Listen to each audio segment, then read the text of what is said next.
na parte de domingo, angustiado pelo mal. Deus ama a justiça, mas Deus odeia o mal. Deus ama o pecador, mas odeia o pecado.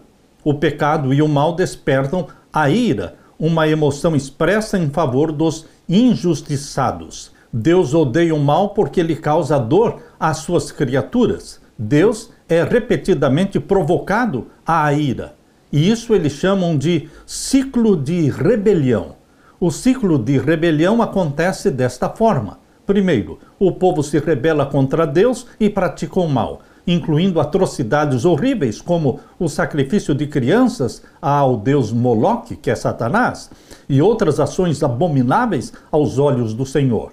Número 2, Deus se afasta em resposta às escolhas do próprio povo. Número 3, o povo é oprimido por nações estrangeiras. Número 4, o povo clama a Deus por libertação. Número 5, em sua graça Deus concede libertação ao seu povo. Número 6, o povo volta a se rebelar contra Deus, às vezes errando de uma forma ainda mais intrigante. Número 7, diante desse ciclo de maldade e infidelidade, Deus enfrenta repetidamente a infidelidade humana, mas mantém a sua fidelidade sempre, longanimidade inabalável, graça extraordinária e profunda compaixão. No Antigo Testamento, esse ciclo de rebelião se vê na história dos reis. Um bom rei levava o povo para Deus a se consagrar a Deus. Um rei mau, que se repetiu na maioria das vezes, levava o povo para a apostasia, para longe de Deus. Esta história de rebelião contra Deus se repetia na história de Israel. Vamos abrir a Bíblia no Salmo 78. Abra sua Bíblia. Leia comigo aqui no Salmo 78. Vamos iniciar lendo o verso 10 em diante. Não guardaram o concerto de Deus e recusaram andar na sua lei, falando do povo de Deus. Número 11. Esqueceram-se das suas obras e das maravilhas que lhes fizera ver. Maravilhas que ele fez à vista de seus pais na terra do Egito, no campo de Zoan. Dividiu o mar e os fez passar por ele. Fez com que as águas parassem como num montão. De dia os guiou com uma nuvem e toda a noite com um clarão de fogo. Fendeu as rochas no deserto e deu-lhes de beber como de grandes abismos. Fez sair fontes da rocha e fez correr as águas como rios. E ainda prosseguiram em pecar contra ele, provocando ao Altíssimo na solidão. E tentaram a Deus nos seus corações, pedindo carne para satisfazerem o seu apetite. E falaram contra Deus e disseram: poderá Deus porventura preparar-nos uma mesa no deserto? Eis que feriu a rocha e águas correram dela. Rebentaram ribeiros em abundância. Poderá também dar-nos pão ou preparar carne para o seu povo? Pelo que o Senhor os ouviu e se indignou, e acendeu um fogo contra Jacó, e furor também subiu contra Israel. Porquanto não creram em Deus, nem confiaram na sua salvação. E agora vamos ver o verso 24. E fizesse chover sobre eles o maná para comerem, e lhes tivesse dado do trigo do céu. Em meio a todos estes milagres, Deus fez maravilhosos milagres diante do povo de Israel. Verso 26, fez soprar o vento do oriente nos céus e trouxe o sul com a sua força, e choveu sobre eles carne como pó e aves de asas como a areia do mar, e as fez cair no meio do seu arraial ao redor das suas habitações. Então comeram e se fartaram bem, pois lhes satisfez o desejo. Não refrearam o seu apetite, ainda lhes estava comida na boca, quando a ira de Deus desceu sobre eles, e matou os mais fortes deles, e feriu os escolhidos de Israel.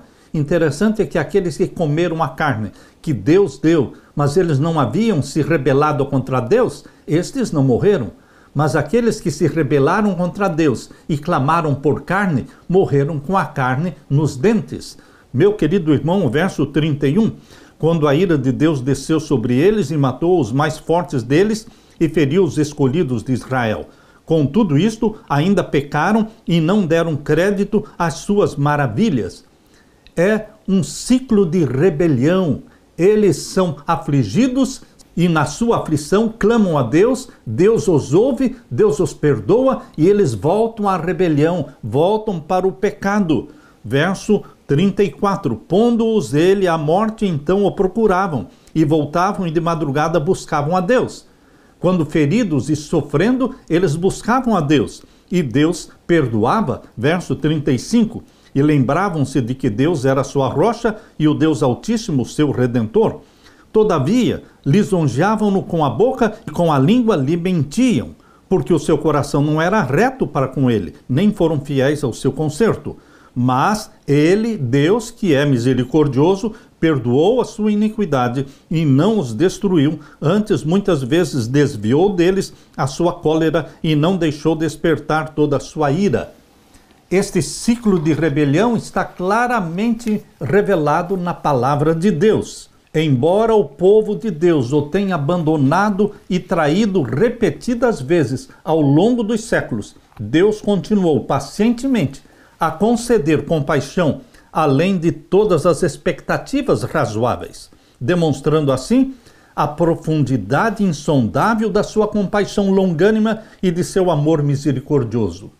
Na verdade, de acordo com Salmo 78, verso 38, Deus, por ser misericordioso, perdoa a iniquidade e não destrói, muitas vezes desvia sua ira e não desperta toda a sua indignação. Meu querido irmão e irmã, a história do povo de Deus, o povo de Israel no deserto, se repete hoje individualmente. Assim como existia o ciclo da rebelião no povo de Israel, rebelião contra Deus, assim também existe o ciclo de rebelião na minha vida, na sua vida, individualmente. Nós pecamos, nos afastamos de Deus, sofremos as consequências, passamos por angústias, clamamos a Deus, Deus nos ouve, Deus nos perdoa e então voltamos ao pecado e Deus permite que soframos e então clamamos a Deus novamente e Deus novamente nos perdoa e esse ciclo de rebelião continua. Isto prova o amor e a compaixão de Deus. Ele é angustiado pelo mal, o mal que nós praticamos. Deus quer santidade na sua vida, meu irmão. Deus nunca quis menos do que santidade, porque Ele é santo. Sede santos, porque eu sou santo, disse Deus. Aleluia.